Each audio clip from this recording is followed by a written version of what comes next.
ಹರೇ ಶ್ರೀಕೃಷ್ಣ. ಶ್ರೀಮದ್ ಭಗವದ್ಗೀತೆ ಅಧ್ಯಾಯ 16 ಶ್ಲೋಕ 3.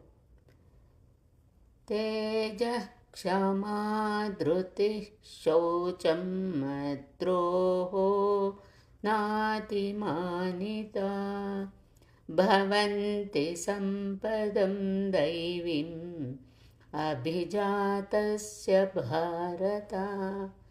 ಈ ಶ್ಲೋಕದ ಭಾವಾರ್ಥ: ಅರ್ಜುನ, ಕಣ್ಣಿನಲ್ಲಿ ತೇಜಸ್ಸು, ಮನಸ್ಸು ಸ್ವಚ್ಛವಿರುವ ಸಾಧನೆಯ ಮಾರ್ಗದಲ್ಲಿ ಸಾಗುವ ಜ್ಞಾನಿಗಳಲ್ಲಿ ಮಾತ್ರ ಈ ಗುಣವಿರುತ್ತದೆ. ತಪ್ಪು ಮಾಡಿದವರ ಮೇಲೆ ಕೂಡ ಪ್ರತೀಕಾರ ಭಾವನೆ ಬೆಳೆಸಿಕೊಳ್ಳದೆ ಇರುವುದು ನಮ್ಮ ಮನಸ್ಸಿನಲ್ಲಿ ಎಂದೂ ಪ್ರತೀಕಾರ ಭಾವನೆ ಹುಟ್ಟಲೇಬಾರದು.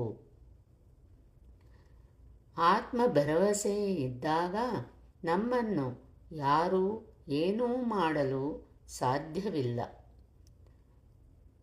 ನಿಜವಾದ ಜ್ಞಾನಿ ಎಂದೂ ಅಂಜುಬುರುಕನಾಗಿ ಧೃತಿಗೆಡುವುದಿಲ್ಲ. ಸ್ವಚ್ಛವಾಗಿರುವುದು ಒಳಗೂ ಹೊರಗೂ. ಸಮಾಜದಲ್ಲಿ ನಮ್ಮಿಂದಾಗಿ ಇತರರಿಗೆ ತೊಂದರೆಯಾಗಬಾರದು. ನಮ್ಮ ಮೈಮನ ಸ್ವಚ್ಛವಾಗಿರುವಂತೆ ನಾವು ನೋಡಿಕೊಳ್ಳಬೇಕು. ಇನ್ನೊಬ್ಬರಿಗೆ ಎರಡೆಣಿಸಬೇಡ.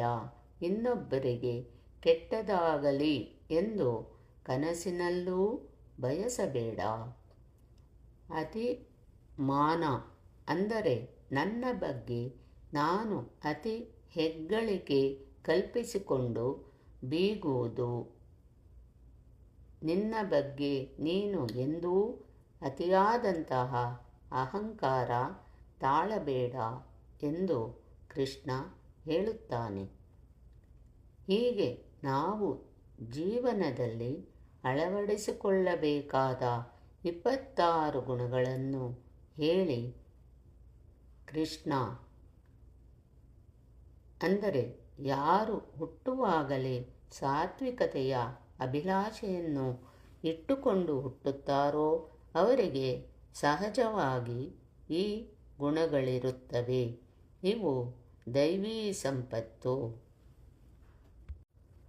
ಮಾನವನು ಬೆಳೆಸಿಕೊಳ್ಳಬೇಕಾದ ಮಾನಸಿಕ ಸಂಪತ್ತು.